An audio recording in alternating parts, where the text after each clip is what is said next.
नमस्कार, news capital express में आपका स्वागत है। शुरुआत करते हैं खास खबरों के साथ। मध्य प्रदेश बजट 2023-24 में किसी नए कर का प्रस्ताव नहीं है।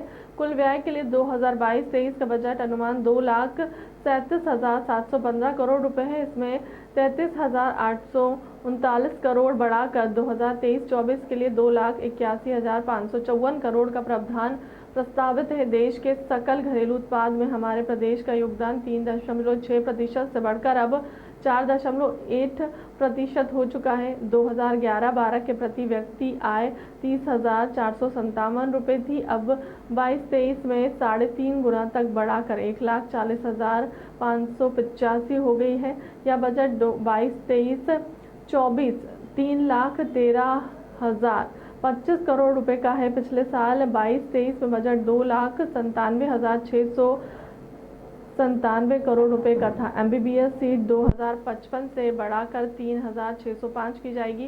पोस्ट ग्रेजुएट कोर्स के लिए 649 सीट्स बढ़ाकर 915 होगी। नर्सिंग कॉलेज योजना से मेडिकल कॉलेजेस में 810, BSc nursing 300 post basic nursing की एक्स्ट्रा सीटिंग होगी। 25 चिकित्सा महाविद्यालयों के लिए 40 करोड़ रुपए का प्रावधान। प्रदेश में 1 लाख युवाओं को सरकारी नौकरी दी जाएगी। रोजगार के लिए 200 युवाओं को जापान भी भेजा जाएगा। चुनाव के कारण है, ऐसे चुनाव आपने पिछले साल भी देखा, अभूतपूर्व प्रावधान हमने 2,79,000 करोड़ रुपए का किया था। और 2,79,000 करोड़ मतलब जो हमने पहले अपने बजट का जो अनुमान किया था उससे 7,000 करोड़ रुपया टैक्स के रूप में ज़्यादा आए।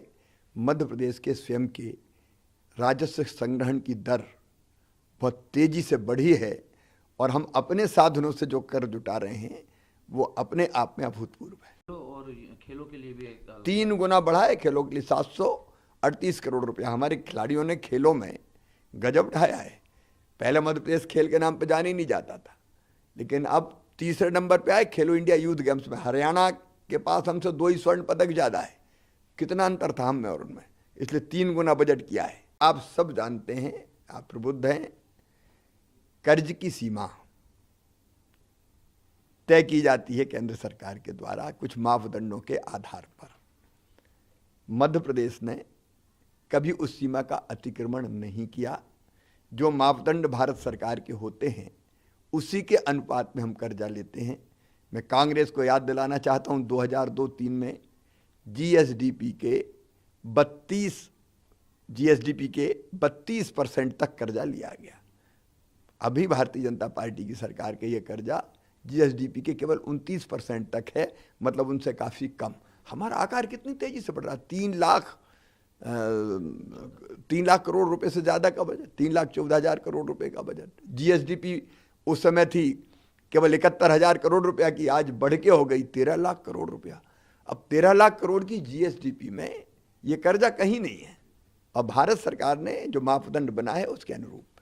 बजट के समय हंगामा होता रहा, आपने खड़े होकर अपील भी करी, आग्रह भी किया कि खिसियानी बिल्ली खंबा नोचे।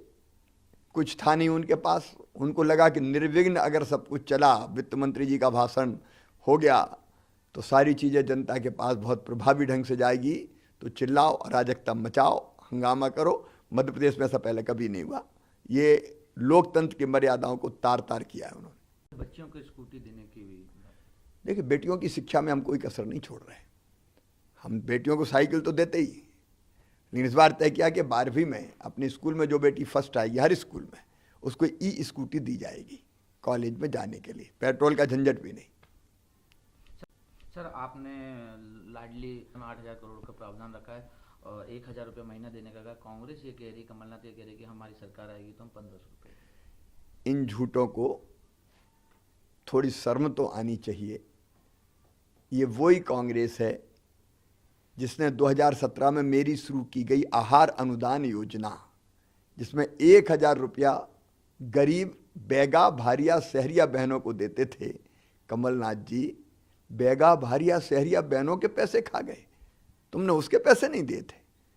और अब आए वारे तुमने मुख्यमंत्री कन्या विवाह में राशि बढ़ाने की घोषणा की, पैसा नहीं दिया शादी के बाद भी।